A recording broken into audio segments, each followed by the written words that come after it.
How to fix Spotify randomly skipping songs. So if you want to fix Spotify randomly skipping songs, then just watch this video. First, you need to launch your Play Store application just to make sure that if you have an update or not. So search for Spotify in your Play Store, and if you have any updates, you just need simply go and update it. But if you don't have any updates, then in my case, I don't have any updates, right? So I'll just simply go back, and then once you find your Spotify, you need to tap and hold on to it. And once you hold on to your Spotify, you'll find the app info. You need to tap on it.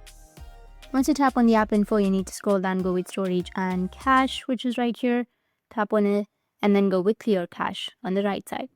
Once you clear your cache, your problem might be fixed. If that still doesn't fix your problem, then you can go back and then you can uninstall the application. Once you uninstall it, go and install that application again from your Play Store and log into your account, and it will fix your Spotify randomly skipping songs.